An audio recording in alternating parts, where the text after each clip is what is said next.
વલસાડમાં વધુ એક યુવાન નદીમાં ડૂબી ગયો. વલસાડમાં વધુ એક યુવાન નદીમાં ડૂબી જવાની ઘટનાથી ચકચાર મચી ગઈ છે, જેમાં ચંદ્રપુર લાઈફ સેવા ટ્રસ્ટના યુવાનોએ ગણતરીની મિનિટોમાં યુવાનના મૃતદેહને શોધી કાઢ્યો હતો. વલસાડ જિલ્લામાં યુવાનોની નદીમાં ડૂબી જવાની ઘટનાઓમાં ચિંતાજનક વધારો થઈ રહ્યો છે. ત્યારે આજે વધુ એક ઘટના સામે આવી છે, જેમાં વલસાડ જિલ્લાના પારડી તાલુકાના ડેહલી ગામ પટેલ ફળિયામાં રહેતા 23 વર્ષીય વિરલભાઈ ભરતભાઈ પટેલ આજે સવારે તેના મિત્ર સાથે ચીચાઈ ગામની પાર નદીના કિનારે આવ્યો હતો.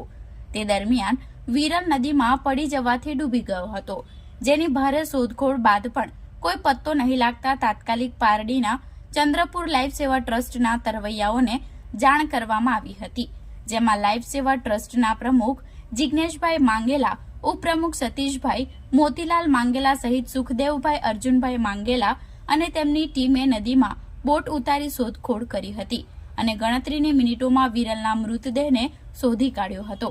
આ બનાવની જાણ વલસાડ રૂરલ પોલીસને થતા પોલીસ સ્થળ પર દોડી આવી હતી અને કાર્યવાહી હાથ ધરી હતી.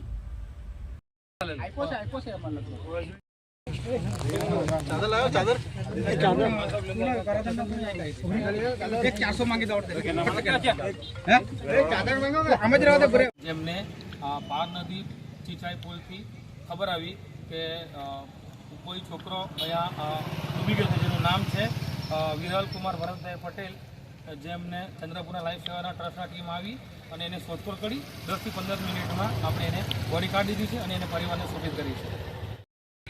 મારું નામ નીતિશભાઈ સુરેશભાઈ ડેલી સરપંચપતિ.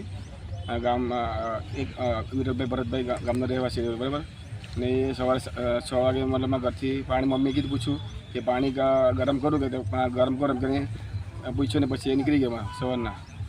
પછી એમ તપાસ કરવામાં તો અહીંયા ગામના આગેવાન આવ્યા, એને તપાસ કરી તો મતલબ એની ગાડી બાઇક જોવા મળી. પછી એમની એમ તપાસ કરતાં એમ ચંપલ મળ્યા ને એ જાણવાનું મળે. પછી અમે પોલીસને જાણ કરી, 112 નંબર પર કોલ કર્યો. પછી આ કયો એરિયા, કયો વિસ્તાર લાગે? ચીચાઈ વિસ્તાર, વલસાડ લાગુ.